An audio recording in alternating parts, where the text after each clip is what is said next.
So I am back in the building. Of course, when I say the building, I mean my own house back on the wonderful island of Jamaica. It has been a while. It feels like a year that I've actually been on the microphone. However, it really has only been about 2 weeks. But when you've been doing a daily podcast for over a year, continuously updating on these different things, taking off that much time seems like it has literally been forever. However, I have some good news to say that I'm coming up on my 2-year anniversary within this whole NFT space. And of course, there's a lot of exciting things happening right now. So we're just going to take a look at some interesting things that are going on, give you a little update as to what's coming, what have you, a broad overview of the market. Some amazing things are happening, and I am happy to be back on the microphone.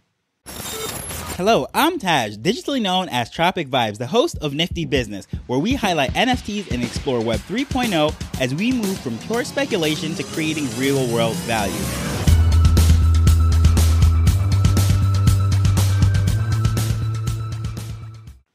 So for starters, if you have noticed recently that ETH gas prices has really spiked up and there's a lot of activity, but at the same time, you might be wondering, well, what exactly is going on? The NFT market seems to be very quiet. Things are going down, and you're hearing a lot of reports on the internet within the media as far as NFT projects are really struggling, what have you.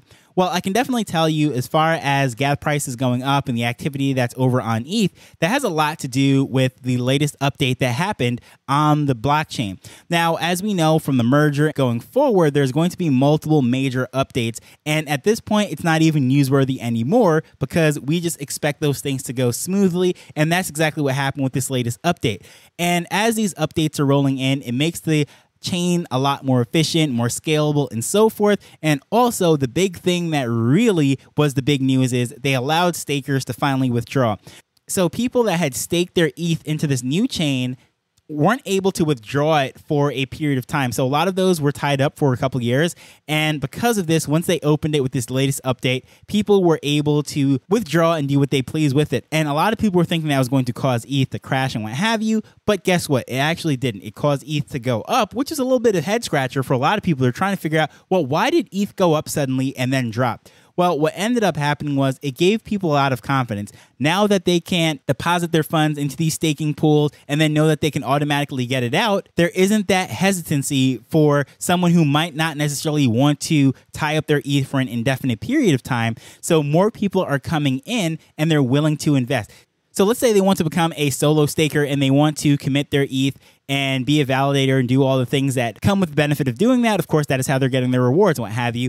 Well, they don't have to lock it up for an indefinite period of time. And let's say they made some mistakes when they're setting up, configuring, and it's not optimized to the best.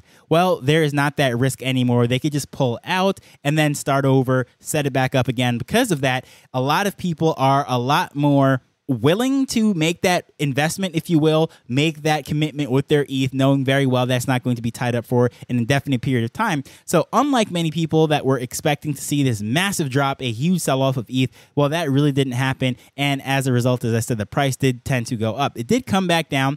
But of course, there were some parties such as Kraken who were forced to withdraw by the US government because they were no longer allowed to offer staking as an incentive to account holders and what have you. So they pulled out all of their ETH, but that was by force. And it almost seems like that was built into the price. No one really panicked, and ETH didn't do this massive death spiral going down. After that, Kraken pulled out and so forth. But again, more people are bullish about the whole thing.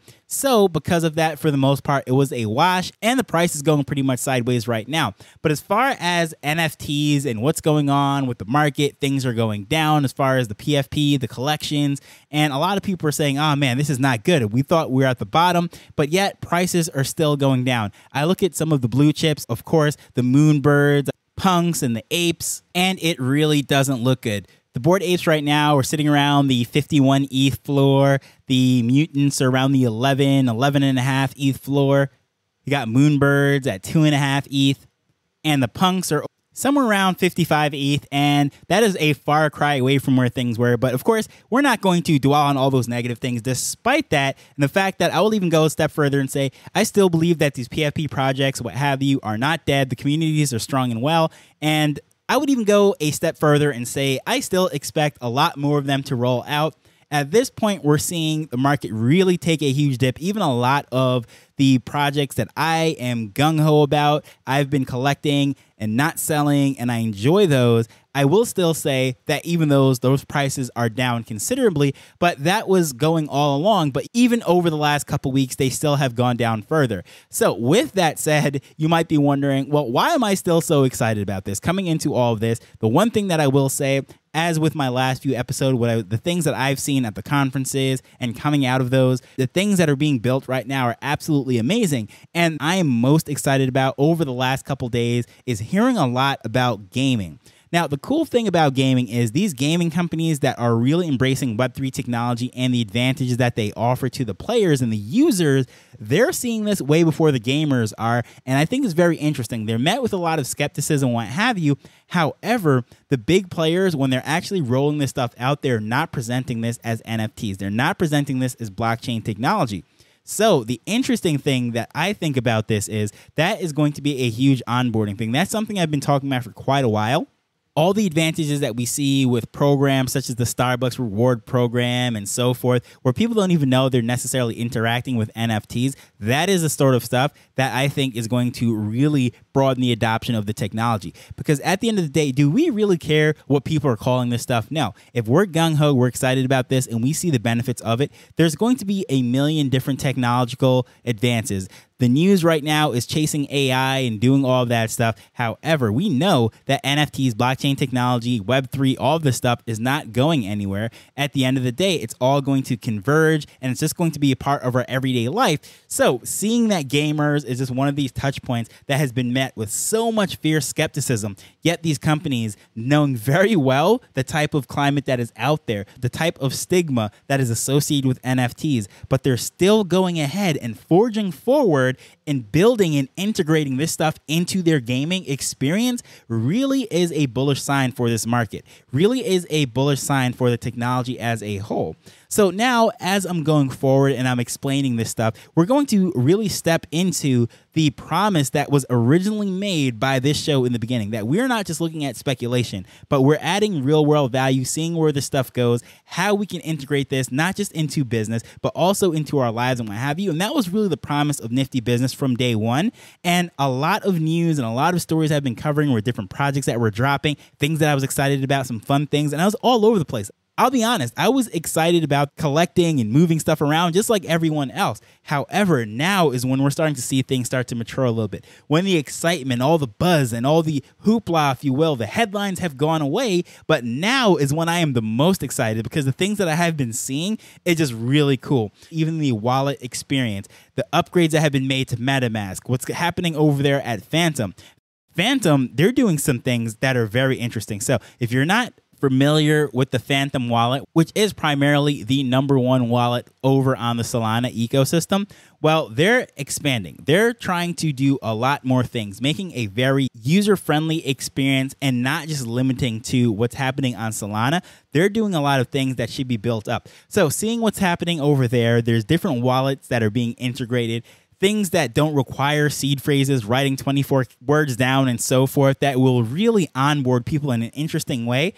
Those things are starting to mature right now. Even the upgrades that are being made on Ethereum, the main net itself, some very exciting stuff, yet people really have not given the attention that they want. So I'm excited to be back on the island covering this stuff and really diving in as we go forward. Multiple things going on. I'm going to unroll, I guess you would say, the roadmap for Nifty Business going forward. Of course, I've been covering this stuff daily for the greater part of a year. Then I started to do things on and off, depending on what's going on, some of the holidays, whatever, and my travel that I just came back from did give me a little break. However, going forward, I will be excited to make a few announcements that's going to happen with this show, things that I'm working on, different people that I've been in contact with, some interesting things that are in development, not just for my sake, but also for the greater good within the NFT community. Some interesting things are on the way, but I am so excited to be back.